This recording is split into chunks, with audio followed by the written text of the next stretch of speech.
بسم اللہ الرحمن الرحیم۔ إلهي أنت ربي ذو الجلال والإكرام۔ وہ مسلمان جاسوس کون تھا؟ اس کا نام اسامہ بن ازہری تھا۔ اس کی عمر 24-25 سال تھی۔ اس کا باپ عراق میں مثنہ بن حارثہ کے لشکر میں تھا جو کسرائے ایران کی فوجوں کے خلاف لڑ رہا تھا۔ یہ مجاہد ایک معرکے میں شہید ہو گیا تھا۔ اسامہ بن ازہری کا ایک ہی بڑا بھائی تھا۔ وہ شام کی جنگ میں ہرقل کی فوجوں کے خلاف لڑتا ہوا شہید ہوا تھا۔ پیچھے اسامہ رہ گیا تھا۔ ماں نے اسے اس لیے محاذ پر نہیں بھیجا تھا کہ وہ اکیلی رہ جاتی تھی، لیکن باپ کے بعد بڑا بھائی بھی شہید ہو گیا تو ماں نے اسامہ سے کہا کہ وہ اپنے بڑے بھائی کی جگہ چلا جائے۔ اس طرح اسامہ رومیوں کے خلاف لڑنے والے لشکر میں جا شامل ہوا اور اس کی ماں بھی اس کے ساتھ چلی گئی۔ اسامہ بن ازہری کو سالاروں نے دیکھا کہ یہ تو ایک خاص قسم کی ذہانت کا مالک ہے، تو انہوں نے اسے جاسوسی کی تربیت دی۔ اسامہ بڑا خوبصورت جوان تھا، نہایت پر اثر انداز میں بات کرتا تھا اور اس میں روپ بہروپ کا فن قدرتی طور پر موجود تھا۔ اسے پہلی بار جاسوسی کے لیے بھیجا گیا تو وہ ایسے بہروپ میں گیا کہ ایک رومی فوج کے افسر کا خدمتگار بن گیا۔ 1.5 مہینے بعد واپس آیا تو نہایت قیمتی باتیں اپنے ساتھ لایا۔ آخر اسے اس لشکر میں بھیج دیا گیا جس کے سپہ سالار عمرو بن عاص رضی اللہ تعالیٰ عنہ تھے اور مصر پر فوج کشی کے لیے روانہ ہوئے تھے۔ مصر میں بھی اس نے جاسوسی کے میدان میں کچھ نمایاں کامیابیاں حاصل کی جو سپہ سالار کے کام آئیں۔ اب وہ بابلیون کے اندر چلا گیا تھا۔ ایک بار واپس آیا تو سپہ سالار کو بتایا کہ شہر کے اندر رومی فوج کی ذہنی اور جذباتی کیفیت کیا ہے اور شہری کیا سوچ رہے ہیں۔ اس ضمن میں اس نے سپہ سالار کو بڑی ہی کارآمد باتیں بتائیں۔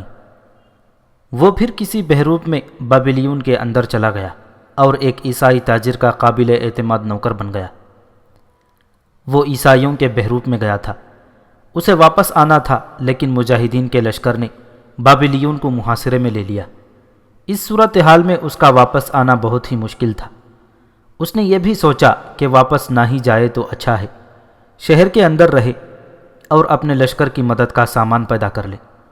اس نے تو یہاں تک سوچ لیا تھا کہ جب مجاہدین کا لشکر قلعے پر یلغار کرے گا تو وہ اپنی جان کی بازی لگا کر شہر کا کوئی نہ کوئی دروازہ کھولنے کی کوشش کرے گا۔ یہ تھا وہ مسلمان جاسوس جس کی نشاندہی یہ لڑکی تھیوڈور کے آگے کر رہی تھی۔ لڑکی نے کہا تھا کہ اس مسلمان کو اس کے ساتھ محبت ہے اور وہ خود بھی اسے چاہتی ہے۔ یہ محبت ایک واقعے سے شروع ہوتی تھی جو اس لڑکی کے لیے اور اس کے ماں باپ کے لیے ایک حادثہ بن چلا تھا۔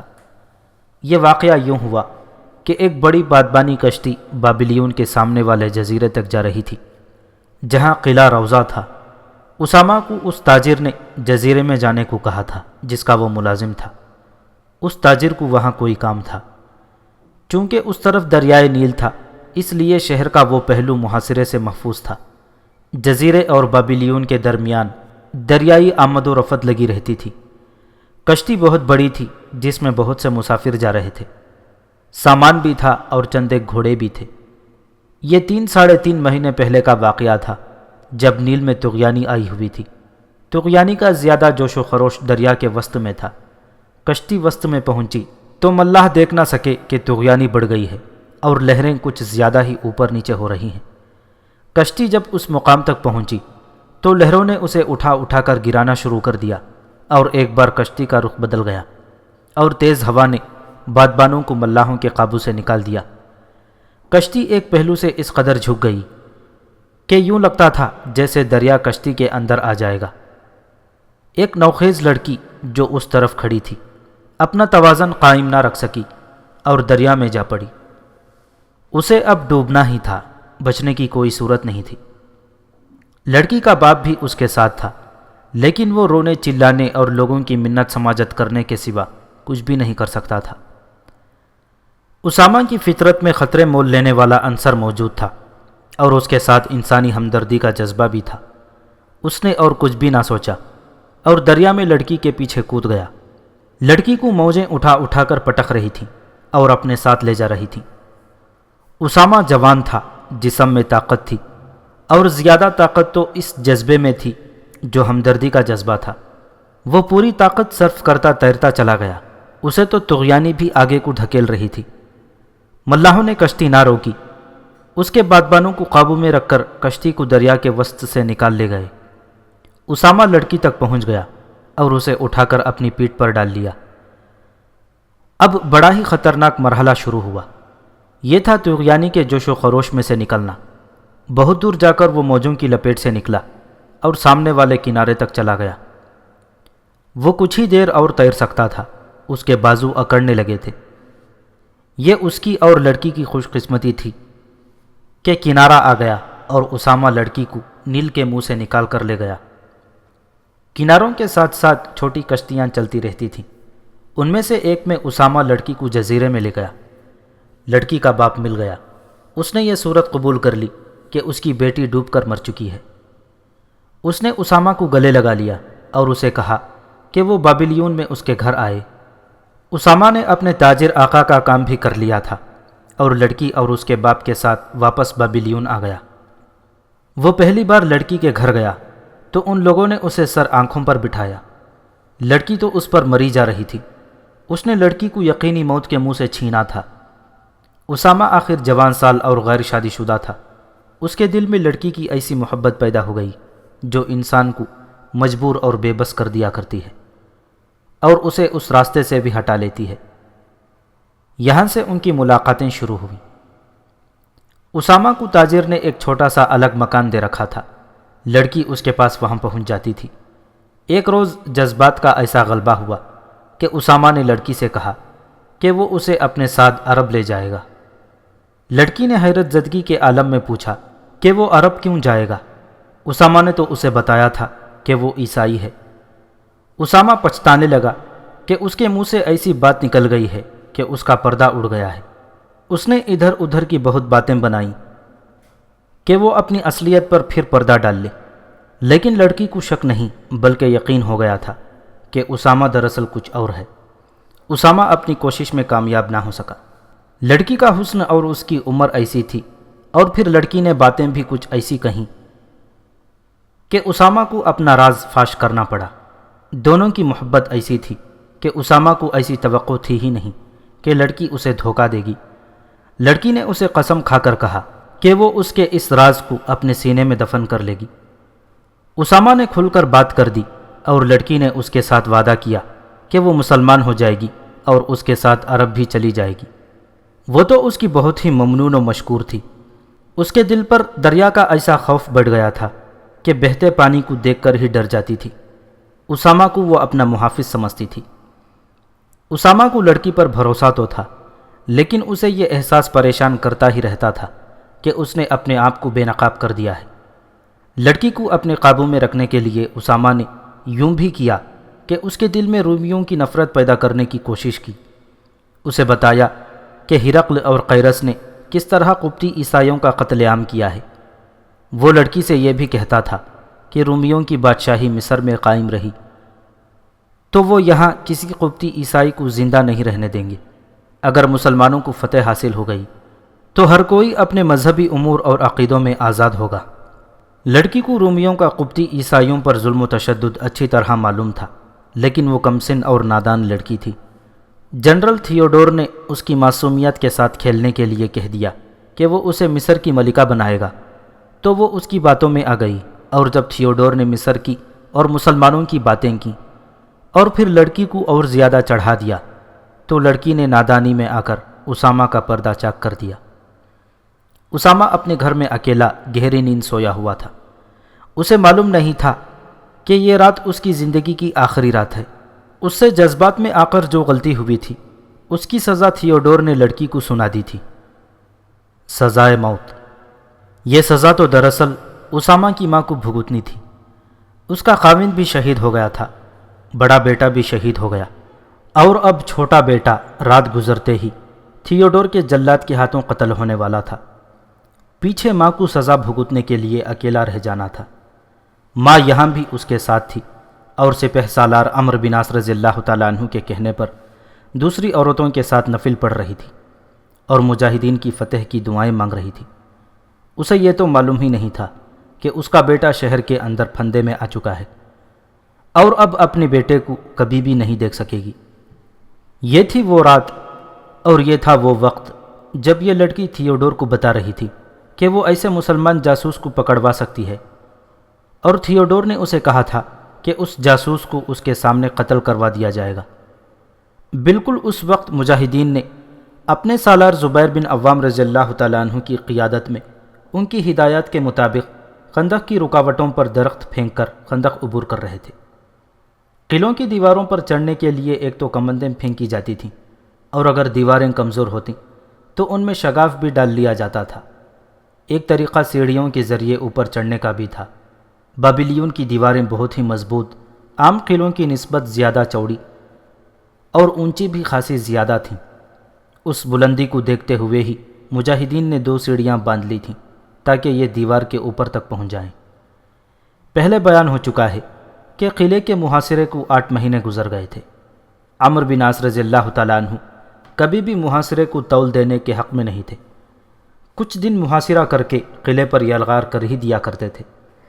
بابلیون کی بات دوسرے قلعوں کے مقابلے میں بالکل ہی مختلف تھی۔ اندر کی رومی فوج کو ہی نہیں بلکہ فوج کے جرنیلوں کو بھی یقین ہو گیا تھا کہ مسلمان خندق عبور کر ہی نہیں سکیں گے۔ وہ کہتے تھے کہ خندق عبور کرنی ہوتی تو یہ عربی مسلمان ایک دن کی بھی دیر نہ لگاتے، کسی نہ کسی طور خندق عبور کر لیتے۔ رومی بجا طور پر مطمئن تھے۔ خندق بہت چوڑی تھی اور رومیوں نے اسے جن خاردار تاروں اور نکیلی سلاخوں سے بھر دیا تھا، انہیں عبور کرنا کسی انسان کے بس کی بات نہیں تھی، اور نہ ہی کوئی ذریعہ تھا کہ اسے عبور کیا جا سکتا۔ اس یقین نے رومی جرنیلوں کو اور ان کی فوج کو اتنا مطمئن کر دیا تھا کہ رات کو رومی پوری طرح بیدار رہتے ہی نہیں تھے، اور دیوار پر پہرے کی خاصی کمی ہو گئی تھی۔ گشتی سنتری رسمی طور پر 2-4 مرتبہ اوپر چکر لگا آتے تھے۔ اس فوج کے سپریم کمانڈ جنرل تھیوڈور پر بھی بے نیازی اور بے پرواہی کا موڑ طاری ہونے لگا تھا۔ تھیوڈور تو مکمل طور پر مطمئن تھا کہ مصر کے اندر سے ہی اس کی کمک آ رہی ہے اور وہ مسلمانوں کے لشکر پر عقب سے حملہ کرے گی۔ اس نے اپنے اعلیٰ افسروں کو بتا ہی نہیں دیا، بلکہ یقین دلا دیا تھا کہ بابلیون کے باہر خندق سے کچھ دور کی زمین مسلمانوں کے لشکر کا قبرستان بنے گی۔ رات آدھی سے کچھ زیادہ گزری تھی کہ جب سالار زبیر بن عوام رضی اللہ تعالیٰ عنہ نے سب سے پہلے درختوں کی ٹہنوں پر قدم رکھا اور شاخیں پکڑ پکڑ کر اور سنبھل کر آگے بڑھے اور خندق عبور کر لی۔ وہ پھر واپس آئے اور خندق سے کچھ دور جا کر مجاہدین کو اپنے پاس بلا لیا۔ میرے رفیقوں، سالار زبیر رضی اللہ تعالیٰ عنہ نے کہا، مجھے پار جاتے اور واپس آتے دیکھ کر یہ نہ سمجھ لینا کہ یہ کوئی آسان کام ہے۔ تم نے دیکھا ہے کہ یہ ٹہن تاروں کے گچھوں اور نکیلی سلاخوں پر رکھے گئے ہیں۔ ان پر جب جسم کا بوجھ پڑتا ہے تو قدم آگے رکھنے سے یہ ٹہن دائیں بائیں ہلتے ہیں اور کچھ نیچے کو بھی ہو جاتے ہیں۔ شاخوں کا سہارا لینا پڑتا ہے، لیکن یاد رکھو، کوئی کمزور شاخ ہاتھ میں آ گئی تو وہ ٹوٹ بھی سکتی ہے اور ٹہنیوں کے ہلنے سے اپنا توازن بگڑ بھی سکتا ہے۔ اس کا نتیجہ یہ ہوگا کہ کوئی گر پڑا تو نوکدار سلاخیں اس کے جسم میں اتر جائیں گی، پھر خندق سے اس کی لاش ہی نکلے گی۔ لیکن اس کا مطلب یہ نہیں کہ ہم قدم آگے ہی نہ بڑھائیں۔ فتح اور کامیابی صرف اسے عطا ہوتی ہے جو دماغ کو حاضر رکھ کر خطرے مول لیا کرتے ہیں۔ مت بھولو کہ اللہ تعالیٰ تمہارے ساتھ ہے۔ اللہ کے اس وعدے کو بھی یاد رکھو کہ تم میری مدد کرو، میں تمہاری مدد کروں گا۔ ان مجاہدین کو جو سیڑھیاں پار لے جائیں گے اور ہی زیادہ احتیاط سے ٹہنوں پر چلنا ہوگا۔ ہم جب خندق پار کر کے چلے جائیں گے تو ایک اور خطرہ موجود ہوگا۔ ہو سکتا ہے میدان صاف ہی ہو، لیکن ہمیں یہ ذہن میں رکھنا ہوگا کہ یہ خطرہ بھی موجود ہوگا۔ یہ خطرہ ان گھنے درختوں میں ہو سکتا ہے جو خندق سے قلعے تک کھڑے ہیں۔ ممکن ہے ان درختوں میں رات کے وقت کچھ رومی چھپے رہتے ہوں۔ رات بھی تاریک ہے، اگر رومی ان درختوں میں ہوئے تو نیچے سے گزرنے والوں کو تیروں سے ختم کر دیں گے۔ بہرحال کسی درخت سے ایک بھی تیر آیا تو ہم جوابی کارروائی کر کے یہ خطرہ ختم کر ڈالیں گے، لیکن ذہن میں رکھ کر آگے بڑھنا ہوگا۔ ان ہدایات کے بعد سالار زبیر رضی اللہ تعالیٰ عنہ نے چند ایک مجاہدین کو الگ کر کے کہا کہ 4 یا 5 آدمی ایک سیڑھی اٹھائیں اور خندق عبور کریں۔ مجاہدین نے فوراً اس حکم کی تعمیل کی اور 3 سیڑھیاں اٹھا کر خندق کی طرف چلے۔ سالار زبیر بن عوام رضی اللہ تعالیٰ عنہ ان کے آگے آگے خندق عبور کرنے لگے۔ نہایت احتیاط سے ٹہنوں پر قدم رکھتے آہستہ آہستہ بڑھتے گئے اور اللہ نے انہیں پار پہنچا دیا۔ پار جا کر رکے اور زبیر رضی اللہ تعالیٰ عنہ نے 2 مجاہدین کو آگے بھیجا۔ ان کا مقصد یہ تھا کہ درختوں میں اگر رومی فوج موجود ہوئے تو وہ ان دونوں کو پکڑنے کی کوشش کریں گے یا اوپر سے تیر چلائیں گے۔ اس خطرے کی نشاندہی کے لیے ان مجاہدین کی قربانی پیش کر دی گئی۔ دونوں مجاہدین تاریکی میں گم ہو گئے اور کچھ دیر درختوں کے نیچے نیچے گھوم پھر کر بخیر و عافیت واپس آ گئے۔ اس سے یقین ہو گیا کہ راستہ صاف ہے۔ اب پھلوں کے باغات کے یہ درخت مجاہدین کے محافظ بن گئے۔ یہ نہایت اچھی آڑ مہیا کرتے تھے، جس سے دیوار پر کھڑے کسی رومی کو نظر نہیں آ سکتا تھا کہ کوئی دیوار کے قریب آ رہا ہے۔ رات تو تاریک تھی، لیکن انسان سائے کی طرح نظر آ سکتا تھا۔ سیڑھیاں خندق کے اگلے کنارے کے قریب رکھوا کر زبیر بن عوام رضی اللہ تعالیٰ عنہ نے اپنے جانباز دستے کو اشارہ کیا کہ وہ اب آگے آ جائیں۔ اشارہ ملتے ہی پورا دستہ ایک دوسرے کے پیچھے خندق عبور کر گیا۔ سالار زبیر رضی اللہ تعالیٰ عنہ نے ان میں سے چند ایک جانبازوں کو الگ کر کے کہا کہ وہ سیڑھیاں اٹھا لیں اور قلعے کی دیوار تک پہنچے۔ باقی دستے کو وہیں رکا رہنے کو کہا اور پہلے دی ہوئی ایک ہدایت کو دہرایا۔ ایک بار پھر سن لو، زبیر رضی اللہ تعالیٰ عنہ نے کہا، ہم جب اوپر پہنچ جائیں گے تو ایک بار نعرہ تکبیر بلند ہوگا۔ اس نعرے پر جو مجاہدین میرے ساتھ جا رہے ہیں اوپر چڑھ آئیں گے، پھر سب مل کر اللہ اکبر کا نعرہ لگائیں گے اور تم سب یعنی سارا دستہ دوڑ کر سیڑھیاں چڑھے گا اور اوپر آ جائے گا۔ خندق عبور کرنے سے پہلے زبیر بن عوام رضی اللہ تعالیٰ عنہ نے سپہ سالار عمرو بن عاص رضی اللہ تعالیٰ عنہ کو بھی ان نعروں کے متعلق بتا دیا تھا۔ انہوں نے کہا تھا کہ جب تیسری بار نعرہ تکبیر بلند ہوگا تو پھر باقی دستے اوپر آئیں گے اور یہ دستے مزید سیڑھیاں اپنے ساتھ لائیں گے تاکہ دیوار پر چڑھنے میں زیادہ وقت نہ لگے۔ پھر یہ طے ہوا تھا کہ یہ دستے اگر نیچے جانے میں کامیاب ہو گئے تو قلعے کے 2-3 دروازے کھولنے کی کوشش کی جائے گی اور باقی لشکر ان دروازوں سے اندر آئے گا۔ یہ نعرے بجائے خود ایک خطرہ تھا۔ پہلے ہی نعرے پر رومی فوجی بیدار ہو کر اوپر آ سکتے تھے۔ اس وقت چند ایک جانبازوں کو اوپر ہونا تھا۔ جن پر زیادہ تعداد میں رومی ٹوٹ پڑتے تو انہیں کاٹ کر دیوار سے باہر پھینک دیتے، لیکن خطرہ مول لینے کے سوا کوئی چارہ کار نہ تھا۔ 3 سیڑھیاں قریب قریب دیوار کے ساتھ لگ گئیں۔ ان کی لمبائی دیوار کی بلندی تک تھی۔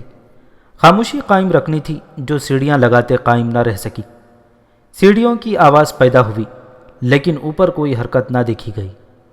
سالار زبیر بن عوام رضی اللہ تعالیٰ عنہ نے دونوں ہاتھ اوپر اٹھا کر اللہ تبارک و تعالیٰ سے مدد مانگی اور پھر اپنے وہ الفاظ دہرائے جو انہوں نے کہے تھے کہ اللہ میری قربانی کو مجاہدین اسلام کی فتح کا سبب بنائے۔ اس دعا کے بعد انہوں نے سیڑھی پر قدم رکھا اور جن مجاہدین کو انہوں نے اپنے ساتھ لے جانا تھا انہیں سیڑھیاں چڑھنے کا اشارہ دیا۔ سب سے پہلے زبیر رضی اللہ تعالیٰ عنہ دیوار پر پہنچے اور ادھر ادھر دیکھا، کوئی حرکت نظر نہ آئی۔ مجاہدین سیڑھیاں چڑھتے آئے اور سالار زبیر رضی اللہ تعالیٰ عنہ کے دائیں بائیں کھڑے ہو گئے۔ انہوں نے اللہ اکبر کا نعرہ لگایا۔ اب تو ایک لمحہ بھی ضائع نہیں کیا جا سکتا تھا۔ پہلے تو یہ دیکھنا تھا کہ اس نعرے پر رومی بیدار ہوتے ہیں یا نہیں۔ رومی فوجی کوئی ایسے غافل بھی تو نہیں تھے کہ رات کی خاموشی میں اتنے بلند نعرے سے بھی بیدار نہ ہوتے۔ دیوار پر جن فوجیوں کا پہرا تھا وہ برجیوں میں سوئے ہوئے تھے، باری باری جاگتے اور تھوڑا سا چکر لگا کر واپس چلے جاتے تھے۔ اتنا بلند نعرہ انہیں جگانے کے لیے کافی تھا۔ وہ برچھیاں اور تلواریں لیے دوڑے آئے۔ دیوار خاصی چوڑی تھی، لڑنے اور پینترے بدلنے کے لیے کافی تھی۔ رومی فوجی قریب آئے تو جانباز مجاہدین نے انہیں آڑے ہاتھوں لے لیا۔ رومی فوجیوں کی کمزوری یہ تھی کہ وہ یہی دیکھ کر خوف زدہ ہو گئے تھے کہ یہ مسلمان اتنی اونچی دیوار پر کس طرح چڑھ آئے ہیں۔ دوسرا ڈر یہ کہ ان مسلمانوں کی تعداد یقیناً زیادہ ہوگی۔ انہیں معلوم نہیں تھا کہ یہی چند ایک مجاہدین ہیں جو اوپر آئے ہیں، اور ان کی اصل طاقت یہ ہے کہ یہ جانوں کی بازی لگا کر اور شہادت کو قبول کر کے آئے ہیں۔ پھر بھی یہ رومی بے جگری سے لڑے، جس کی ایک وجہ یہ تھی کہ وہ پہرے پر تھے، اور یہ ان کی ذمہ داری تھی کہ نظر رکھیں کہ دیوار پر کوئی چڑھ نہ سکے۔ اگر وہ مقابلے سے منہ موڑ کر بھاگ جاتے تو انہیں اس جرم میں جلاد کے حوالے کر دیا جاتا کہ وہ اپنے فرائض اور ذمہ داری کو بھول کر سوئے ہوئے تھے۔ انہوں نے لڑ کر مرنا بہتر سمجھا۔ یہ ایک خونریز معرکہ تھا۔ مجاہدین جانیں توڑ کر لڑ رہے تھے، اور انہوں نے تمام رومیوں کو کاٹ پھینکا۔ نیچے سالار زبیر رضی اللہ تعالیٰ عنہ کا باقی دستہ نعرہ سن کر پہنچ گیا تھا، اور تمام جانباز سیڑھیاں چڑھ رہے تھے۔ ادھر سپہ سالار عمرو بن عاص رضی اللہ تعالیٰ عنہ نے حکم دے دیا کہ تمام سیڑھیاں خندق کے پار پہنچائی جائیں، اور 3-4 اور دستے خندق پار کر جائیں۔ عمرو بن عاص رضی اللہ تعالیٰ عنہ زندہ و بیدار تھے، اور نعروں کے ہی انتظار میں بےتاب ہوئے جا رہے تھے۔ انہوں نے تیسرے نعرے کا انتظار نہ کیا، مزید سیڑھیاں اور 2-4 دستے آگے بھیج دیے۔ دیوار کے ساتھ کئی سیڑھیاں لگ گئیں۔ یہ سب سیڑھیاں 2-2 کی صورت میں باندھی ہوئی تھیں۔ اب خاموشی برقرار رکھنی ممکن نہ تھی، اور خاموشی کی ضرورت بھی نہیں تھی۔ مجاہدین بڑی تیزی سے سیڑھیاں چڑھتے جا رہے تھے، اور اس وقت سالار زبیر رضی اللہ تعالیٰ عنہ کے حکم سے تیسرا نعرہ تکبیر بلند کیا گیا۔ ان گرجدار اللہ اکبر کے پرجوش نعروں نے قبروں میں مردوں کو بھی جگا دیا ہوگا۔ نیچے شہر کے اندر سوئی ہوئی رومی فوج تو ہڑبڑا کر جاگ اٹھی۔ جنرل تھیوڈور اس نوخیز اور معصوم لڑکی کو پہلو میں لیے گہری نیند سویا ہوا تھا۔ اسے کچھ خبر نہیں تھی کہ باہر کیا قیامت ٹوٹ پڑی ہے۔ اس کے دروازے پر 2-3 بار دستک ہوئی تو اس کی آنکھ کھلی۔ اس نے لیٹے لیٹے بڑے غصے سے پوچھا کہ یہ کون دروازہ توڑ رہا ہے، اور کیا مصیبت آن پڑی ہے؟ لڑکی بھی بیدار ہو کر اٹھ بیٹھی۔ عربی لشکر دیوار پر آ گیا ہے، باہر سے آواز آئی۔ اوپر بڑی سخت لڑائی ہو رہی ہے۔ وہ تھیوڈور کے محافظ دستے کا کمانڈر تھا۔ تھیوڈور غصے میں کچھ نہ کچھ بولتا باہر نکلا۔ اسے یقین نہیں آ رہا تھا کہ وہ بیداری میں یہ خبر سن رہا ہے۔ شاید اسے وہ خواب سمجھ رہا تھا۔ اسے تو یقین تھا کہ دیوار تو دور ہے، کوئی انسان خندق ہی عبور نہیں کر سکتا۔ محافظ دستے کے کمانڈر نے اسے پوری طرح صورتحال سنائی۔ تھیوڈور کو کچھ آوازیں سنائی دے رہی تھیں۔ وہ اپنے محل نما مکان سے باہر نکلا تو اسے قیامت کا شور و غل سنائی دیا۔ اس کا اپنا پورا خاندان پہلے ہی جاگ اٹھا تھا۔ تھیوڈور دوڑتا کمرے میں گیا اور لڑائی والا لباس پہنا، اس کے اوپر زرہ اور سر پر آہینی خود رکھ کر تلوار اٹھائی، اور لڑکی کی طرف دیکھے بغیر باہر نکل گیا۔ دوسرے جرنیل بھی بیدار ہو گئے تھے، اور باقی افسر پہلے ہی شور شرابہ سن کر اٹھے اور اپنے اپنے دستوں تک جا پہنچے تھے۔ لیکن دیوار پر تو اب یہ صورتحال تھی کہ وہاں مجاہدین کو بالادستی حاصل تھی۔ یوں کہہ لیں کہ دیوار پر مجاہدین کا قبضہ تھا۔ اندر سے دیوار پر چڑھنے کے لیے چند ایک جگہوں پر پکی سیڑھیاں بنی ہوئی تھیں۔ مجاہدین اوپر ان سیڑھیوں کے دائیں بائیں گھات لگا کر بیٹھ گئے تھے۔ جو ہی رومی فوجی اوپر آتے، مجاہدین انہیں کاٹ پھینکتے۔ اوپر برجوں میں جو فوجی سوئے ہوئے تھے، انہیں تو مقابلے کی مہلت ہی نہ ملی۔ پوری طرح بیدار بھی نہیں ہوئے تھے کہ مجاہدین کی برچھیوں اور تلواروں کی نظر ہو گئے۔ ان میں سے چند ایک گھبراہٹ کے عالم میں یہ خبر سناتے گئے کہ مسلمانوں کا پورا لشکر دیوار پر آ گیا ہے، اور نیچے آ کر کسی کو زندہ نہیں چھوڑے گا۔ اس طرح انہوں نے سارے شہر میں افراتفری اور نفسا نفسی کا عالم پیدا کر دیا۔ اندر سے اوپر جانے والی سیڑھیوں کا یہ حال تھا کہ رومی فوجیوں کی لاشوں سے اٹ گئی تھیں۔ نہ کوئی اوپر جا سکتا اور نہ اوپر سے کوئی نیچے آ سکتا تھا۔ نیچے مشعلیں جل اٹھیں۔ ان کی روشنی میں جب فوجیوں نے اور شہریوں نے دیکھا کہ سیڑھیوں سے خون نیچے بہتا آ رہا ہے، تو ان کے حوصلے بالکل ہی پست ہو گئے اور ان پر دہشت طاری ہو گئی۔ مجاہدین اسلام ایک معجزہ کر کے تاریخ کے دامن میں ڈال رہے تھے۔ غیر مسلم مورخوں نے بھی ان مجاہدین کو خراج تحسین پیش کرتے ہوئے لکھا ہے کہ وہ ناممکن کو ممکن کر کے دکھا رہے تھے۔ یہ سالار زبیر بن عوام رضی اللہ تعالیٰ عنہ کی دعا تھی جو اللہ نے قبول کی اور پوری ہو رہی تھی۔ انہوں نے اللہ سے گڑ گڑا کر دعا کی تھی کہ میری قربانی مجاہدین اسلام کی فتح کا سبب بنے۔ یہ ان خواتین کی دعاؤں کا بھی اثر تھا جو وہ خندق سے کچھ دور نفل پڑھ پڑھ کر اللہ کے حضور مانگ رہی تھی۔ ان خواتین میں اسامہ بن ازہری کی ماں بھی تھی جو صرف اپنے بیٹے کی زندگی کی ہی دعائیں نہیں مانگ رہی تھی بلکہ اس کی زبان پر یہی ایک التجا تھی کہ اللہ اپنے ان جانبازوں کو فتح عطا کر، لیکن اسے اپنا بیٹا یاد آتا تو اس کی آنکھوں میں آنسو آ جاتے۔ اس نے صرف ایک بار کہا، یا اللہ، میرا ایک ہی بیٹا رہ گیا تھا، وہ بھی تیرے نام پر قربانی کے لیے پیش کر دیا ہے، میں اکیلی رہ گئی ہوں۔ یہ دعائیں بھی بے اثر نہیں جا رہی تھیں۔ اسامہ بھی جاگ اٹھا تھا اور باہر نکل آیا۔ اس نے لوگوں سے سنا کہ مجاہدین دیوار پر آ گئے ہیں اور اب کوئی رومی فوجی اوپر نہیں جا سکتا۔ نیچے جب مشعلیں جلیں تو اوپر دیوار پر مجاہدین نے بھی مشعلیں جلا لیں۔ اس سے نیچے کے لوگوں پر اور زیادہ دہشت طاری ہو گئی۔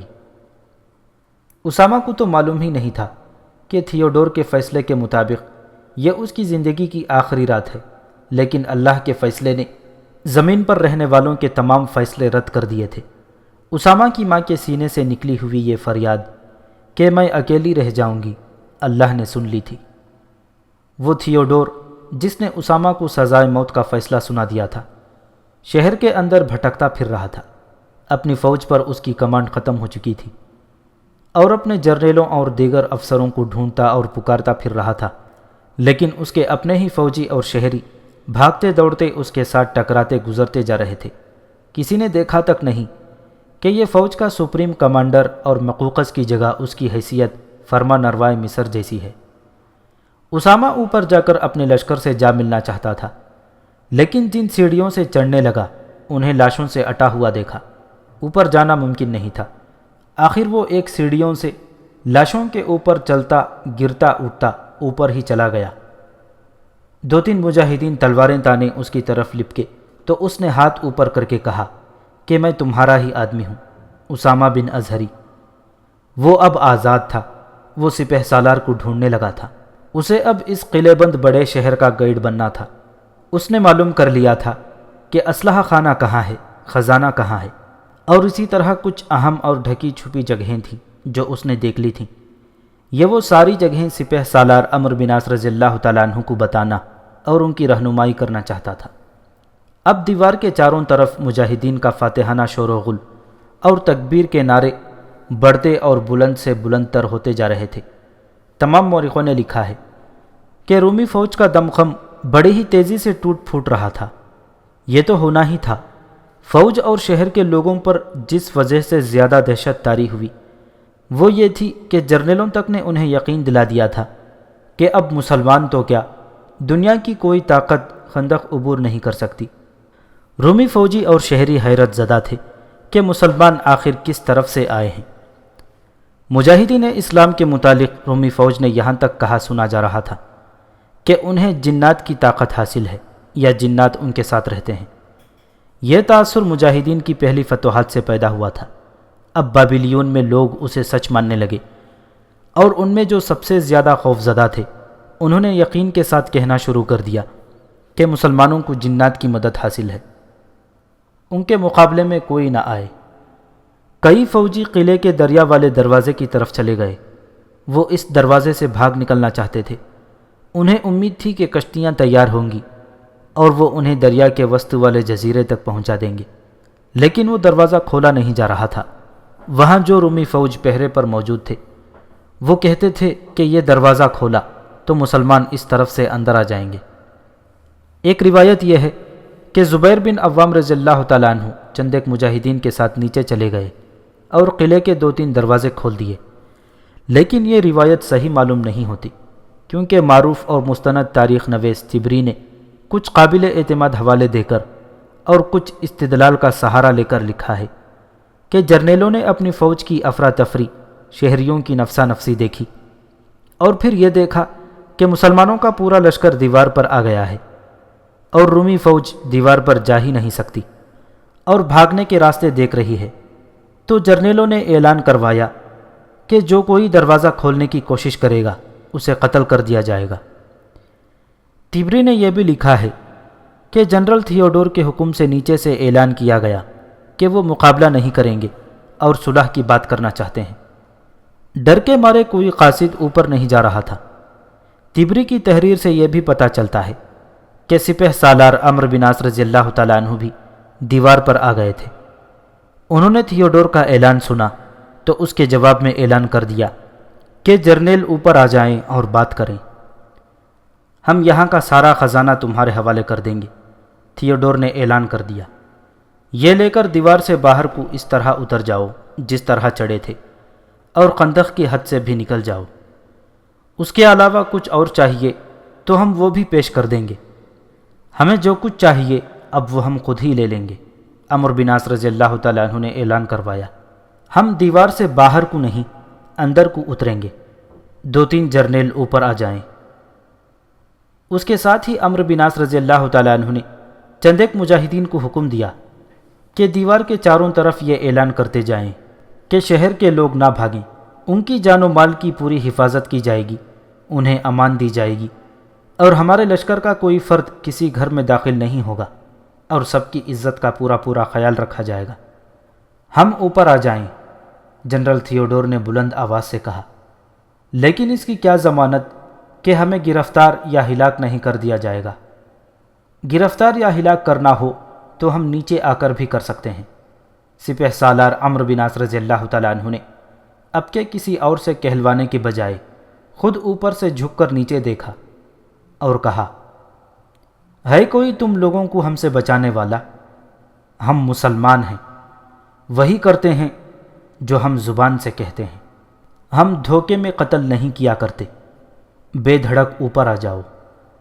جنرل تھیوڈور اس جگہ کھڑا تھا جہاں سے عمرو بن عاص رضی اللہ تعالیٰ عنہ اوپر سے جھک کر بات کر رہے تھے۔ تھیوڈور نے جنرل جارج کو اپنے ساتھ لیا اور قریبی سیڑھیوں سے اوپر چڑھنے لگا، لیکن سیڑھیاں لاشوں سے اٹی پڑی تھیں۔ تھیوڈور نے اپنے محافظ دستے سے کہا کہ وہ لاشیں گھسیٹ کر نیچے پھینکے۔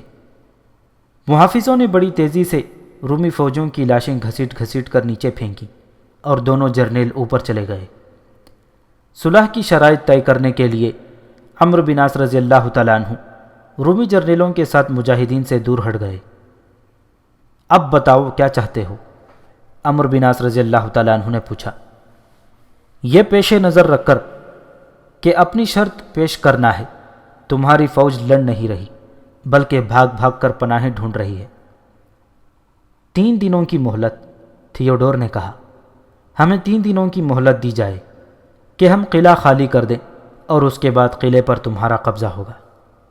مجھے یہ شرط منظور ہے، عمرو بن عاص رضی اللہ تعالیٰ عنہ نے کہا۔ تیسرے دن کا سورج جب اوپر ہو جائے گا تو جو فوجی قلعے میں رہ جائے گا اسے قتل کر دیا جائے گا یا جنگی قیدی بنا لیا جائے گا۔ تاریخ میں آیا ہے کہ عمرو بن عاص رضی اللہ تعالیٰ عنہ نے تھیوڈور کی شرط قبول کر لی تو سالار زبیر بن عوام رضی اللہ تعالیٰ عنہ نے عمرو بن عاص رضی اللہ تعالیٰ عنہ کا بازو پکڑا اور انہیں ایک طرف لے گئے۔ خدا کی قسم سپہ سالار زبیر رضی اللہ تعالیٰ عنہ نے کہا، تھوڑی سی دیر اور صبر کر لیں اور ان کی بات نہ مانیں، مجھے نیچے جانے دیں، پہلے میں قلعے پر ان کے شاہی محل پر قبضہ کر لوں گا، پھر ہم ان پر اپنی شرائط مسلط کر کے معاہدہ کریں گے۔ یہ جو کہہ رہے ہیں کہ 3 دنوں میں قلعہ خالی کر دیں گے، اس میں کوئی راز ہے، ابھی ان کے ساتھ معاہدہ نہ کریں، انہیں نیچے بھیج دیں اور ہم اپنے طور پر قلعے پر باقاعدہ قبضہ کریں گے۔ ہو سکتا ہے ہم انہیں کہیں کہ اپنی آدھی فوج یا اس سے کچھ کم ہماری قید میں دے دو اور قلعے سے نکل جاؤ۔ نہیں زبیر بن عوام، عمرو بن عاص رضی اللہ تعالیٰ عنہ نے کہا، میں تمہارا مشورہ اچھی طرح سمجھتا ہوں اور تم جو کہہ رہے ہو ہونا ہی یہی چاہیے، لیکن میں امیر المؤمنین کے حکم کا پابند ہوں۔ امیر المؤمنین حضرت عمر رضی اللہ تعالیٰ عنہ کا حکم ہے کہ دشمن تمہارے آگے جھک جائے اور صلح کی بات پیش کرے تو فوراً قبول کر لو۔ دوسری بات یہ ہے کہ مزید خون بہائے بغیر اپنا مقصد پا سکتے ہیں تو کیوں نہ ابھی جنگ روک دیں۔ ہمیں مجاہدین کی جانیں اور ان کا خون بچانا ہے۔ قلعہ تو ہم نے لے ہی لیا ہے۔ سپہ سالار اور سالار زبیر رضی اللہ تعالیٰ عنہ نے آپس میں صلح مشورے کر کے وہ شرائط طے کر لیں جو ان رومی جرنیلوں سے منوانی تھیں۔ دونوں ان کے پاس جا کھڑے ہوئے۔ قلعہ خالی کرنے کے لیے ہم تمہیں 3 دن دیتے ہیں، عمرو بن عاص رضی اللہ تعالیٰ عنہ نے تھیوڈور سے کہا۔ قلعہ خالی ہونے تک تم دونوں یہاں ہمارے پاس یرغمال کے طور پر رہو گے۔ قلعے میں جو اسلحہ ہے اور جو خزانہ ہے اور جو دیگر مال و غنیمت ہے، تم اس میں سے کچھ بھی نہیں لے جا سکو گے۔ یہ سب مسلمانوں کا مال غنیمت ہوگا۔ فوج بغیر ہتھیاروں کے قلعے سے نکلے گی۔ دونوں جرنیلوں نے بلا حیل و حجت یہ شرائط قبول کر لیں۔ اس سے یہ ظاہر ہوتا ہے کہ وہ کس قدر مجبور اور کمزور ہو چکے ہیں۔ وہ تو جیسے اپنی صرف جانیں بچانے کی فکر میں تھے۔ عمرو بن عاص رضی اللہ تعالیٰ عنہ نے انہیں کہا کہ وہ اوپر سے ہی نیچے حکم بھیجیں کہ خندق پر پل ڈال دیے جائیں۔ تھیوڈور نے اوپر سے ہی کسی سے کہا کہ خندق پر پل گرا دی جائے۔ اس حکم کی فوراً تعمیل ہوئی۔ تاریخ میں یہ واضح نہیں کہ پل کس طرح ڈالے اور اٹھائے جاتے تھے۔ اتنا ہی لکھا ہے کہ صدر دروازے کے اندر کوئی ایسا انتظام تھا جہاں سے پل اٹھا لیے جاتے تھے اور گرا بھی دیے جاتے تھے۔ پل گرانے کی ضرورت اس لیے محسوس ہوئی تھی کہ مجاہدین کا پورا لشکر ابھی قلعے کے قریب نہیں آیا تھا۔ آدھے سے زیادہ لشکر خندق سے باہر تھا۔ اتنا لشکر ایک ہی راستے سے نہیں آ سکتا تھا۔ پل گرانے گئے تو سارا لشکر تھوڑے سے وقت میں خندق عبور کر گیا۔ عمرو بن عاص رضی اللہ تعالیٰ عنہ نے دیوار پر کھڑے کھڑے حکم دیا کہ لشکر باہر اگلے حکم کے انتظار میں رک جائے۔ عمرو بن عاص رضی اللہ تعالیٰ عنہ نے دونوں رومی جرنیلوں سے کہا کہ اپنے قاصدوں کو اوپر بلا لیں اور انہیں کہیں کہ سارے شہر میں اعلان کر دیں کہ جنگ بند ہو گئی ہے اور فوج ہتھیار رکھ دے اور باہر نکلنے کے لیے تیار ہو جائے۔ یہ بھی کہا کہ کوئی فوجی یا شہری کوئی قیمتی چیز اپنے ساتھ نہیں لے جا سکتا۔ دیوار پر پھر پھر کر 3-4 مجاہدین اعلان کر رہے تھے کہ شہری بھاگنے کی کوشش نہ کریں، انہیں امان میں لے لیا جائے گا اور ان کی جان و مال کی حفاظت مسلمانوں کے ذمہ ہوگی۔ سپہ سالار عمرو بن عاص رضی اللہ تعالیٰ عنہ نے دریا والے دروازے پر مجاہدین کی کچھ نفری تعینات کر دی، جس کا کام یہ تھا کہ باہر جانے والے فوجیوں اور شہریوں کی تلاشی لیں، پھر انہیں جانے دیں۔ فیصلہ یہ ہوا تھا کہ رومی فوج کا انخلا مکمل ہو جائے گا تو مجاہدین شہر میں داخل ہوں گے اور پھر ان دونوں جرنیلوں کو جانے کی اجازت دے دی جائے گی۔ بابلیون شہر بہت ہی وسیع و عریض تھا۔ مصر میں جس کی بھی بادشاہی آئی اس نے اس شہر کو بہت ہی اہمیت دی اور اس کی آبادی میں اضافہ ہوتا چلا گیا، اور یہ اہمیت ابھی تک قائم تھی۔ اس شہر کی دفاعی پوزیشن بھی بہت اچھی تھی۔ مصر کا دارالحکومت تو اسکندریہ تھا، لیکن بابلیون کو سکندریہ سے زیادہ اونچا مقام حاصل تھا۔ قلعہ شہر کے ایک طرف تھا، اس کے اوپر بڑے برج اور برجیاں تھیں۔ دیوار سارے شہر کے ارد گرد کھڑی کی گئی تھی، اس پر بھی کئی جگہوں پر برجیاں بنائی گئی تھیں۔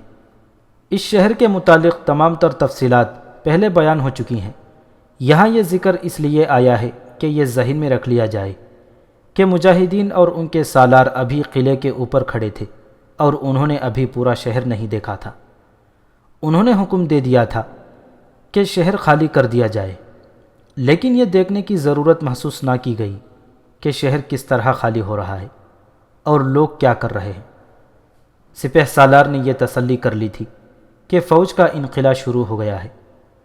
شہر کے نظم و نسق کی بحالی کے لیے جو کچھ کرنا تھا وہ رومیوں کے نکل جانے کے بعد ہی ہو سکتا تھا۔ سپہ سالار عمرو بن عاص رضی اللہ تعالیٰ عنہ نے یہ تو دیکھ لیا کہ رومی فوج کا انخلا شروع ہو گیا ہے، لیکن یہ نہ دیکھ سکے کہ یہ بدبخت رومی جاتے جاتے شہر کی کچھ آبادی کا خون بہا گئے ہیں۔ یہ اس وقت پتہ چلا جب فوج نیچے گئی اور مجاہدین نے اندر جا کر شہر پر اپنا قبضہ کیا۔ ہوا یوں کہ رومیوں نے سینکڑوں قبطی عیسائیوں کو قید میں ڈال رکھا تھا۔ یہ محض تعصب کا مظاہرہ تھا۔ یہ قبطی ہرقل کی عیسائیت کو قبول نہیں کرتے تھے اور اس کے خلاف تبلیغ میں بھی مصروف پائے گئے، جو ایک جرم تھا۔ انہیں ہمیشہ کے لیے قید خانے میں ڈال دیا گیا تھا۔ قید خانے کا تمام عملہ رومی تھا اس عملے کو جب حکم ملا کہ شہر خالی کرنا ہے اور یہاں سے نکل چلیں، تو انہوں نے اسے ایک بہت ہی بڑی چوٹ اور صدمہ سمجھا۔ وہ مسلمانوں کے خلاف تو کوئی کارروائی نہیں کر سکتے تھے۔ انہوں نے غصہ ان قبطی قیدیوں پر نکالا، اور وہ بھی ایسی بے دردی سے کہ تمام قیدیوں کے ہاتھ کاٹ دیے اور خود وہاں سے چلے گئے۔ یہ تو قید خانے میں ہوا، جس کا باہر کسی کو پتہ نہ چل سکا۔ شہر کے اندر رومی فوجیوں کی اپنی شکست کا انتقام مصری عیسائیوں سے لیا، اور یہ بھی ایسی بے دردی کہ وہ کئی گھروں میں جا گھسے، ان کی عورتوں کی بے حرمتی کی، اور کسی نے ذرا سی بھی مزاحمت کی تو اسے قتل کر دیا۔ بہت سے قبطی عیسائی ان کے ہاتھوں زخمی ہوئے۔ رومیوں نے لوٹ مار بھی کی، لیکن وہ کوئی چیز اپنے ساتھ باہر نہیں لے جا سکتے تھے۔ یہاں چھوٹا سا ایک اور واقعہ ہو گیا۔ جن مجاہدین کو دریا والے دروازے پر اس کام کے لیے بھیجا گیا تھا کہ شہر خالی کر کے جانے والوں کی تلاشی لے کر جانے دیں، ان میں اسامہ بن ازہری بھی تھا اور اس کے 3-4 اور جاسوس ساتھی بھی تھے۔ رومی فوجی نکل رہے تھے اور ہر ایک کی تلاشی لی جا رہی تھی۔ یکلخت کچھ شہریوں اور فوجیوں کا ایک ریلا آ گیا جن پر قابو پانا مشکل ہو گیا۔ انہیں پیچھے دھکیل کر اکیلے اکیلے گزرنے کو کہا جانے لگا، اور وہاں اچھی خاصی افراتفری پیدا ہو گئی۔ اسامہ کو یوں آواز آئی جیسے کسی عورت نے اسے پکارا ہو۔ وہ ادھر ادھر دیکھنے لگا اور اس نسوانی آواز نے ایک بار پھر اسے پکارا۔ اس نے ادھر دیکھا جدھر سے آواز آئی تھی، تو یہ منظر نظر آیا کہ 2 رومی فوجی اس لڑکی کو جس کے ساتھ اسامہ کی محبت تھی اور گزشتہ رات تھیوڈور کے پاس تھی، اپنے درمیان لیے ایک طرف گھسیٹ اور دھکیل رہے تھے، اور لڑکی اسامہ کو پکار رہی تھی۔ اس وقت باہر جانے والوں کے ہجوم میں افراتفری مچی ہوئی تھی، اس لیے کوئی اس کی طرف دیکھ بھی نہیں رہا تھا۔ اسامہ نے اپنے ایک جاسوس ساتھی کو ساتھ لیا اور ہجوم کو چیرتا ہوا لڑکی تک پہنچا۔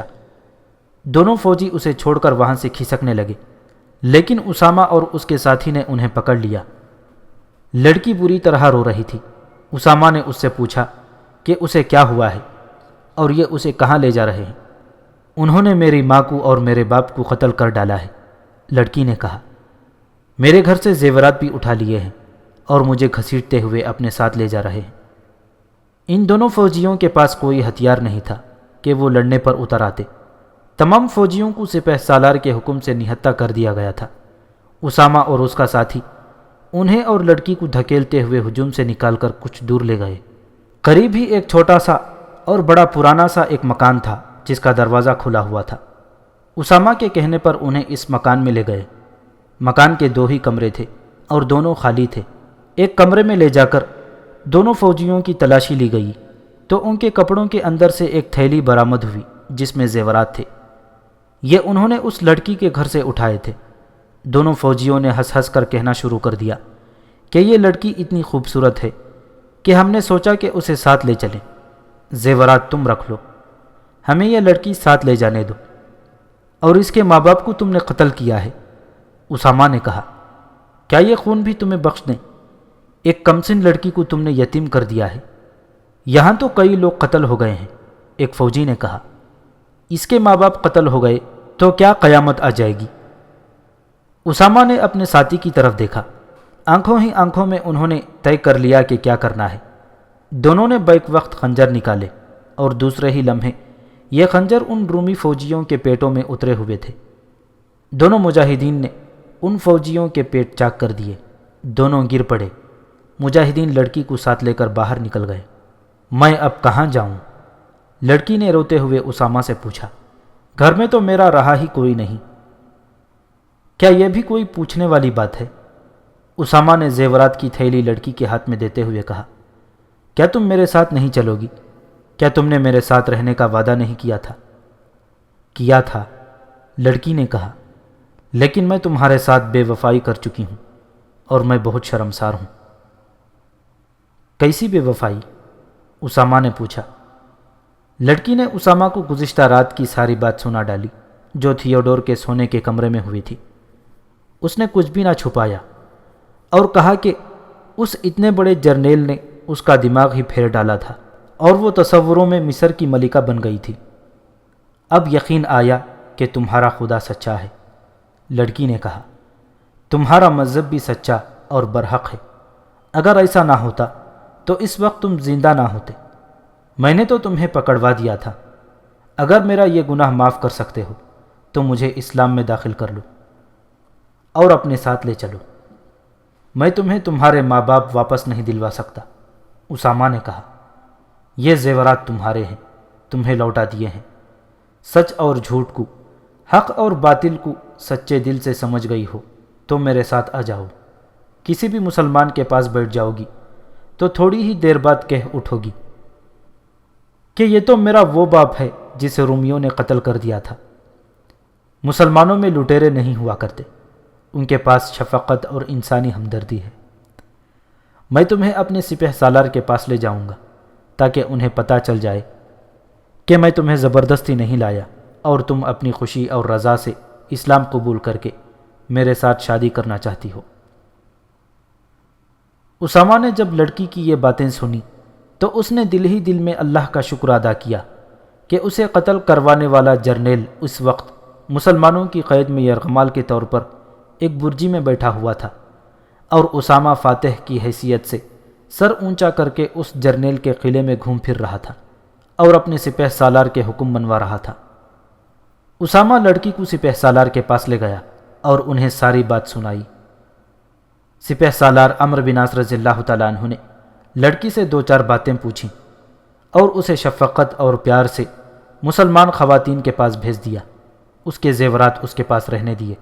سپہ سالار کو ابھی تک معلوم نہیں ہو سکا تھا کہ رومی فوجی شہر کے ایک حصے میں شہریوں کا خون خرابہ کر گئے ہیں۔ اس لڑکی کو بھی معلوم نہیں تھا، ورنہ وہ بتا دیتی۔ اس کے اپنے ماں باپ قتل ہو گئے تھے، اس لیے اسے گرد و پیش کا کوئی ہوش ہی نہ رہا۔ 2 دنوں میں فوج قلعہ خالی کر گئی۔ سپہ سالار عمرو بن عاص رضی اللہ تعالیٰ عنہ اپنے سالاروں کے ساتھ پہلی بار نیچے اترے۔ ان کے ساتھ دونوں رومی جرنیل تھیوڈور اور جارج تھے۔ پہلے تھیوڈور کی محل جیسی رہائش گاہ میں گئے، تمام خزانہ نکلوایا اور دونوں جرنیلوں سے کہا کہ وہ اپنے اپنے بیوی بچوں کو ساتھ لے کر شہر سے نکل جائیں۔ شہر کے دروازے کھول دیے گئے اور مجاہدین کا لشکر اللہ اکبر کے نعرے لگاتا شہر میں داخل ہوا۔ اس وقت عمرو بن عاص رضی اللہ تعالیٰ عنہ باہر کھڑے تھے، جیسے اپنے لشکر کا استقبال کرنے آئے ہوں۔ ایک طرف سے 200-300 شہریوں کا ہجوم جلوس کی شکل میں سپہ سالار کی طرف آتا نظر آیا۔ اس ہجوم میں عورتیں بھی تھیں، یوں لگتا تھا جیسے یہ لوگ ماتم کرتے آ رہے ہوں۔ دور سے ہی نظر آتا تھا کہ کئی ایک کے کپڑے پر خون کے بڑے بڑے داغ دھبے تھے۔ سپہ سالار عمرو بن عاص رضی اللہ تعالیٰ عنہ نے اپنے ایک سالار سے کہا کہ جا کر ان سے پوچھیں کہ وہ کیوں ادھر آ رہے ہیں۔ سالار دوڑا گیا اور ان سے پوچھا۔ ان لوگوں نے سالار کو بتایا کہ رومی فوجی ان کا کس طرح خون خرابہ کر گئے ہیں، اور اب یہ لوگ یہ شکایت لے کر مجاہدین کے سپہ سالار کے پاس آئے ہیں۔ سالار نے واپس آ کر عمرو بن عاص رضی اللہ تعالیٰ عنہ کو بتایا تو انہوں نے بجائے اس کے کہ انہیں اپنے پاس بلاتے، بلکہ خود ان تک جا پہنچے اور کہا کہ انہیں بتایا جائے کہ ان پر کس نے یہ ظلم کیا ہے۔ ہم یہی بتانے آئے ہیں، ایک بزرگ آدمی نے آگے ہو کر کہا، لیکن یہ بتانے سے پہلے ہم یہ فریاد لے کر آئے ہیں کہ ایک وہ تھے جو ہمارے کئی آدمیوں اور عورتوں کو قتل کر گئے ہیں، اور اب تم لوگ ہمارے گھروں کو لوٹنے آ گئے ہو۔ یہ تو بتا دو کہ ہمارا قصور کیا ہے جس کی ہمیں سزا ملی ہے اور باقی آپ سے ملے گی۔ کیا تم لوگوں نے ہماری طرف سے وہ اعلان نہیں سنے تھے؟ عمرو بن عاص رضی اللہ تعالیٰ عنہ نے کہا، ہم دیوار پر کھڑے ہو کر یہ اعلان کرتے رہے کہ کوئی شہری بھاگنے کی کوشش نہ کرے، شہریوں کی عزت و آبرو اور جان و مال کی حفاظت کریں گے اور امان میں رکھیں گے۔ ہم لوٹنے نہیں آئے، کچھ دینے آئے ہیں۔ جس وقت رومی تمہارے گھروں میں قتل و غارت کر رہے تھے، اس وقت ہمیں اطلاع دینی تھی، پھر تم دیکھتے کہ ہم انہیں کس طرح زندہ جانے دیتے۔ اب بتاؤ تم پر کیا بیتی ہے؟ ان لوگوں نے اپنی اپنی بپتا سنانی شروع کر دی۔ کسی نے کہا کہ اس کی بیٹی کو بے آبرو کیا گیا، کسی نے کہا کہ اس کے گھر کے 2 آدمی مارے گئے کیونکہ وہ گھر کی عورتوں کی عزت کی حفاظت میں مقابلے پر آ گئے تھے۔ اس ہجوم میں جو بڑھتا ہی جا رہا تھا، کئی آدمی زخمی تھے اور کچھ ایسے زخمی جن کے زخم خاصے گہرے تھے۔ انہوں نے یہ بھی بتایا کہ وہ سب مصری ہیں اور قبطی عیسائی ہیں۔ ان لوگوں میں سے ہی کسی نے بتایا کہ اسے پتہ چلا ہے کہ قید خانے میں جو قبطی عیسائی قیدی تھے رومی ان کے ہاتھ کاٹ گئے ہیں۔ اس وقت عمرو بن عاص رضی اللہ تعالیٰ عنہ نے کچھ مجاہدین کو قید خانے کی طرف دوڑا دیا۔ ان کے ساتھ ایک حاکم کو بھی بھیج دیا جسے قید خانے کی ذمہ داریاں سنبھالنی تھیں۔ سپہ سالار عمرو بن عاص رضی اللہ تعالیٰ عنہ نے اپنے ایک سالار سے کہا کہ شہر میں جتنے لوگ زخمی ہیں ان کی مرہم پٹی کا انتظام فوراً کیا جائے اور انہیں کھانا پینا اپنی طرف سے دیا جائے۔ یہ حکم دے کر سپہ سالار قید خانے کی طرف چلے گئے۔ وہاں ان لوگوں کی حالت دیکھ کر جن کے ہاتھ کاٹے گئے تھے سپہ سالار کانپ اٹھے۔ ان کا خون بہتا رہا تھا، اس لیے کچھ تو مر ہی گئے تھے اور باقی بے ہوش پڑے ایک ایک کر کے مر رہے تھے۔ ایک دن پہلے ان کے ہاتھ کاٹے گئے تھے، سپہ سالار کے حکم سے انہیں اٹھایا گیا جو ابھی زندہ تھے اور فوری مرہم پٹی کا انتظام کیا گیا۔ انہیں شہد ملا دودھ بھی پلایا گیا اور اس طرح ان میں سے چند ایک کو بچا لیا گیا۔ سپہ سالار عمرو بن عاص رضی اللہ تعالیٰ عنہ نے قید خانے سے واپس آتے اپنے سالاروں سے کہا کہ ان نہتے شہریوں پر رومی فوج کا یہ ظلم و ستم بڑا ہی افسوسناک ہے، لیکن ان کے اس صدمے میں ہم یہ رویہ اختیار کریں کہ ان کے ساتھ ہمدردی اور محبت سے پیش آئیں جیسا کہ اسلام کا حکم ہے۔ ان کے دلوں میں رومیوں کی نفرت پیدا ہوگی اور ان کے خلاف یہ غم و غصے سے بھرے ہوئے رہیں گے۔ اپنے ساتھ مبلغ بھی ہیں، عمرو بن عاص رضی اللہ تعالیٰ عنہ نے کہا۔ انہیں کہو کہ گھر گھر جائیں، ان لوگوں کی دل جوئی کریں اور انہیں جیسی بھی مدد چاہیے وہ دیں، اور پھر انہیں کہیں کہ اب اسلام کی برکت اور رحمت کو بھی دیکھیں۔ سپہ سالار وہاں سے پھر فرما نروائے مصر کے محل میں چلے گئے۔ ان کے ساتھ 4-5 سالار تھے اور کچھ تعداد دوسرے مجاہدین کی بھی تھی۔ اب انہوں نے سارے محل میں گھوم پھر کر دیکھا، ایسی شاہانہ طرز بود و باش اور ایسی بیش قیمت اشیاء، فرنیچر اور فانوس وغیرہ دیکھ کر عرب کے یہ مجاہدین حیران ہوئے جا رہے تھے۔ غور سے دیکھو اور عبرت حاصل کرو۔ سالار زبیر بن عوام رضی اللہ تعالیٰ عنہ نے مجاہدین سے کہا، اگر یہ شاہانہ طرز رہائش ہماری نصیب میں آئی ہوئی ہوتی تو ہم خندق عبور کرنے کی سوچ بھی نہیں سکتے تھے۔ ان رومیوں کو اس شاہانہ زندگی نے شکست دلوائی ہے۔ دیکھ لو اس قدر خزانہ اور ایسی شہنشاہیت یہیں رہ گئی، اور وہ لوگ جو یہاں رہتے تھے صرف پہنے ہوئے کپڑوں میں یہاں سے شکست خوردگی کے عالم میں نکلے ہیں۔ وہ لوگ جو دنیا میں ہی اپنے لیے جنت بنا لیتے ہیں، اللہ انہیں دنیا میں ہی جہنم کا عذاب دکھا دیتا ہے۔ اور میں تمہیں یہ بھی بتا دوں، عمرو بن عاص رضی اللہ تعالیٰ عنہ نے کہا، انہوں نے جن بے گناہ قیدیوں کے ہاتھ کاٹے ہیں اور جن پر ظلم و ستم کر گئے ہیں، ان کی بد دعائیں انہیں اب جہنم کا عذاب ہی دکھائیں گی۔ فتح ایمان والوں کی ہوتی ہے اور ان کی جو بنی نوع انسان سے محبت کرتے ہیں۔ رومی فوج نے 16 اپریل 640 عیسوی کے روز بابلیون کا شہر خالی کیا اور مسلمانوں نے اس پر اپنا قبضہ مکمل کر لیا تھا۔ عمرو بن عاص رضی اللہ تعالیٰ عنہ نے وہیں بیٹھ کر امیر المؤمنین حضرت عمر رضی اللہ تعالیٰ عنہ کے نام پیغام لکھوایا، جس میں اتنی بڑی فتح کی خوشخبری لکھی اور تفصیل سے لکھوایا کہ اس فتح کا صحرا سالار زبیر بن عوام رضی اللہ تعالیٰ عنہ کے سر ہے، اور انہوں نے کس طرح خندق عبور کی اور پھر رومیوں سے کس طرح ہتھیار ڈلوا کر بغیر خون بہائے ان سے شہر خالی کروا لیا گیا۔ آخر میں انہوں نے لکھوایا کہ اب وہ شہر کے دارالحکومت سکندریہ کی طرف کوچ کی اجازت چاہتے ہیں۔ انہوں نے لکھوایا کہ یہ اجازت جلدی ملنی چاہیے تاکہ رومی فوج کو سستانے اور دم لینے کا موقع نہ مل سکے۔ یہ پیغام لکھوا کر انہوں نے قاصد سے کہا کہ وہ بہت ہی تھوڑے وقت میں مدینہ پہنچے اور یہ پیغام دے کر جواب لے آئے۔ بابلیون کی فتح کوئی عام سی فتح نہیں تھی۔ اس اتنے بڑے شہر اور اس اتنے مستحکم قلعے کو فتح کر لینے سے مصر میں مجاہدین کی فتوحات کا ایک مرحلہ ختم ہو گیا۔ انہوں نے آدھا مصر فتح کر لیا تھا، جس کا بابلیون والا علاقہ ایک خاص اہمیت کا حامل تھا۔ اللہ تبارک و تعالی نے اپنا یہ فرمان پورا کر دیا کہ ہم نے تمہیں دین کے دشمنوں کے ان زرخیز علاقوں اور خزانوں تک پہنچایا جو کبھی تمہارے تصور میں بھی نہیں آئے تھے۔ یہ حقیقت ہے کہ بابلیون جیسی جگہ مسلمانوں کے تصور میں کم ہی کبھی آئی ہو۔ یہ اللہ کا ایک عظیم انعام تھا۔ مصر کی تاریخ پر نظر ڈالیں تو پتہ چلتا ہے کہ یہ علاقہ فرعونوں کا محبوب علاقہ تھا۔ قلعے کی دیواروں پر کھڑے ہو جاتے تو ابو لہول اور فرعونوں کے اہرام نظر آتے تھے، اور نیل کی اپنی ہی ایک دلکشی تھی۔ بابلیون کا شہر فرعونوں نے ہی بسایا تھا۔ حضرت موسیٰ علیہ السلام نے یہیں کہیں فرعون کا طلسم سامری اپنے عصا سے توڑا تھا۔ وہاں جگہ جگہ فرعونوں کے دور کے آثار نظر آتے تھے اور تمام تر علاقے میں بکھرے ہوئے تھے۔ بابلیون فتح کر لینے سے جزیرہ روضہ بھی مسلمانوں کے تسلط میں آ گیا تھا۔ عمرو بن عاص رضی اللہ تعالیٰ عنہ نے حکم دیا کہ بابلیون کے دریا والے دروازے سے جزیرے تک کشتیوں کا پل بنا دیا جائے۔ اس حکم کی فوراً تعمیل شروع ہو گئی۔ شہر کے لوگوں نے مسلمانوں کو دیکھ لیا تھا کہ انہوں نے ان کے گھروں کی طرف دیکھا بھی نہیں تھا اور انہیں ہر طرح کی مدد پہنچائی تھی۔ اس کے یہ اثرات تھے کہ جب کشتیوں کا پل تیار ہونے لگا تو شہر کے لوگ دوڑے گئے اور اس کام میں مجاہدین کا ہاتھ بٹانے لگے۔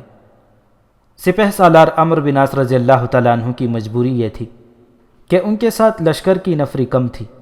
اسی نفری میں سے شہر کی انتظامیہ کے کام بھی کروانے تھے اور نظم و نسق بھی بحال کرنا تھا۔ کشتیوں کا پل بھی بننا شروع ہو گیا تھا اور کئی اور کام تھے جو فوری طور پر کرنے والے تھے۔ مجاہدین کی تعداد اتنی ہی تھی جسے ان کاموں میں لگا دیا جاتا تو عسکری ذمہ داریاں التوا میں پڑ جاتی تھیں۔ اس کا یہ علاج سوچا گیا کہ رومیوں کے دور حکومت میں جو قبطی عیسائی شہری انتظامیہ کے فرائض سر انجام دے رہے تھے انہیں ہٹایا نہ گیا، بلکہ یہ کام انہی کے سپرد دیے گئے۔ ارد گرد کے علاقے میں اپنے لشکر کی کچھ نفری رکھنی لازمی تھی۔ سپہ سالار کا مقصد یہ بھی تھا کہ قبطیوں کو اعتماد میں لے کر انہیں اہمیت دی جاتی رہے تاکہ یہ بغاوت کی نہ سوچ سکیں۔ اس سلسلے میں ایک دلچسپ واقعہ ہو گیا جو مورخوں نے تفصیل سے لکھا ہے۔ یہ واقعہ یوں ہوا کہ کوتوال کے محکمے میں اکثریت قبطی عیسائیوں کی تھی۔ اسے آج کی زبان میں پولیس کہہ لیں۔ عمرو بن عاص رضی اللہ تعالیٰ عنہ نے پولیس کے فرائض قبطیوں کے پاس ہی رہنے دیے اور ان کی نفری میں اضافہ کر دیا۔ اس محکمے میں اپنے مجاہدین کو بھی شامل کیا گیا، لیکن بہت ہی تھوڑی تعداد میں۔ کچھ دنوں بعد سپہ سالار کو یہ رپورٹ ملی کہ پولیس کے محکمے میں جو قبطی ہیں وہ مسلمانوں کو اچھی نظر سے نہیں دیکھتے، بلکہ بعض کو یہ کہتے سنا گیا ہے کہ ہم عرب کے اس پسماندہ مسلمانوں کے محکوم نہیں رہ سکتے۔ بابلیون میں قبطیوں کی بغاوت کے آثار نظر آنے لگے تھے۔